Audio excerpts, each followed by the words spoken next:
Cyber criminals का digital terror, 33 घंटे mental torture, news nation की मुहिम, cyber criminal live expose. Mobile, laptop और इंटरनेट जैसे तकनीकी ने जिंदगी आसान बनाई है, तो अपराधी इसका वीजा इस्तेमाल कर अपनी साजिशों को अंजाम भी दे रहे हैं। नोएडा के रहने वाले इंजीनियर विनोद को साइबर क्रिमिनल्स ने अपनी जाल में ऐसा फंसाया कि उनके होश उड़ गए। अपने घर में लैपटॉप के सामने बैठे विनोद किसी प्रोजेक्ट पर काम नहीं कर रहे हैं, बल्कि साइबर आतंक का शिकार हो रहे हैं। नोएडा में इंजीनियर विनोद को साइबर क्रिमिनल्स ने मुंबई से डिजिटली अरेस्ट कर रखा है। विनोद 33 घंटे से लगातार इन क्रिमिनल्स के सामने न सिर्फ बैठे हुए हैं, बल्कि उनके आदेश मानने को मजबूर हैं और अपने बैंक खातों के साथ साथ निजी जानकारियां उनसे साझा करने को मजबूर हैं। लेकिन न्यूज नेशन की टीम को जैसे ही इसकी खबर लगी, इन साइबर ठगों को लाइव एक्सपोज करने का बीड़ा उठा लिया। न्यूज नेशन की टीम ठीक उस वक्त विनोद के घर पहुंच गई जब उन्हें ठगों ने डिजिटल अरेस्ट कर रखा था। न्यूज नेशन की इस मुहिम की वजह से विनोद साइबर क्रिमिनल्स के चंगुल से निकल गए, लेकिन विनोद की जुबानी साइबर क्रिमिनल्स के विदेशों में ड्रग्स सप्लाई जैसे बड़े क्राइम वाले फंदे की बात सुनेंगे तो हैरान भी होंगे और डर का अनुभव भी होगा। सबसे पहले मेरे पास एक कॉल आया किसी अननोन नंबर से। उसमें एक IVR मुझे सुनाई दिया कि मेरा कोरियर रिजेक्ट हो गया है। तो मैंने उसे उसमें एक ऑप्शन था कि अगर आप ये प्रेस करोगे तो आपको एजेंट से बात करा देंगे। मैंने जानना चाहा कि मैंने तो कोई कोरियर भेजा नहीं, ये आया कहाँ से कोरियर। तो जैसे मैंने क्लिक किया तो उसने एक एजेंट को तुरंत कनेक्ट किया। तो एजेंट ने मुझे बताया कि ये कोरियर ताइवान जा रहा था, जिसमें कुछ ड्रग्स थे, कुछ पासपोर्ट थे, कुछ क्लॉथ वगैरह थे, ये सब चीज़ें थी। दरअसल ठीक इसी तरह ही इन दिनों कई लोगों को फर्जी कॉल आ रहे हैं। ये कॉल खास तौर से उनके पास आ रहे हैं जिनके बैंक खातों में अच्छी खासी रकम है। विनोद के पास भी म्यूचुअल फंड के जरिए अच्छी रकम इकट्ठा हो गई थी और विनोद साइबर क्रिमिनल्स के लिए आसान शिकार हो गए। विनोद को स्काइप के जरिए साइबर क्रिमिनल्स ने CBI, क्राइम ब्रांच और पुलिस का फर्जी हवाला देते हुए इन जांच एजेंसियों का फर्जी अधिकारी बनकर ठगने की कोशिश की। डिजिटल अरेस्ट के 33 घंटे के दौरान विनोद ने जब उनका परिचय जानने की कोशिश की, इन क्रिमिनल्स ने किसी अधिकारी जैसी ठसक देकर खामोश कर दिया। आप खामोश होकर बैठ जाइए चैनल पे, मॉनिटरिंग पे आपको डाउट क्लियर हो जाएंगे थोड़ी देर में।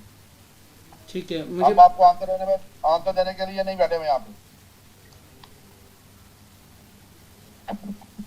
आपको नॉर्मली ट्रीट किया जा रहा है, आपको ये समझ नहीं आ रहा, आपको पुलिस की इन्वेस्टिगेशन का पता नहीं है। समझ साइबर क्रिमिनल की इन धमकियों से इंजीनियर विनोद इस कदर खौफ में आ गए कि जब भी कुछ पूछना चाह रहे थे तो साइबर अपराधी मनी लॉन्ड्रिंग और टेररिस्ट फंडिंग की बात कहकर इन्हें और भी दहशत में डाल दे रहे थे। ये नॉर्मल कोई चोरी का केस नहीं है, ये नॉर्मल चोरी का या डाका का केस नहीं है मिस्टर। आपको इस केस का पता ही नहीं है कि वो क्या रही है। सर मुझे तो पता ही नहीं उस बंदे का कि है कौन वो बंदा। मुझे क्या नाम बताया था सर उसका? मतलब नाम भी नहीं याद रहता है। मनी लॉन्ड्रिंग में और टेररिस्ट को फंडिंग में आपको समझ नहीं आ रही। साइबर क्रिमिनल ने विनोद को देश की तमाम बड़ी जांच एजेंसियों का डर दिखाया और उसकी बिना पर इनके सारे बैंक खातों के डिटेल्स हासिल करने के साथ ही म्यूचुअल फंड के भी पैसे निकलवाने में कामयाब हो गए।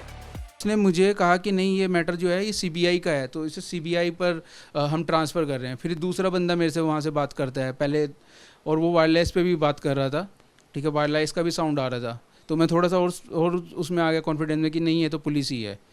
ठीक है, फिर उसने मुझे बोला कि भाई ये साइबर है और आपने ये 3 अकाउंट खुलवा रखे हैं और यहाँ से आप मनी लॉन्ड्रिंग कर रहे हो, और मुझे आप अपनी अकाउंट डिटेल दो, मतलब अकाउंट नंबर बताओ, कितने अकाउंट आपके पास है। मैंने उसे बताया मेरे पास 3 अकाउंट है। फिर उसने कहा कि आप मुझे अकाउंट के 4 डिजिट बताओ दो लास्ट के। मैंने कहा 4 डिजिट में तो कोई प्रॉब्लम नहीं होगी। मैंने कहा 4 डिजिट बता दिए मैंने लास्ट के अकाउंट के।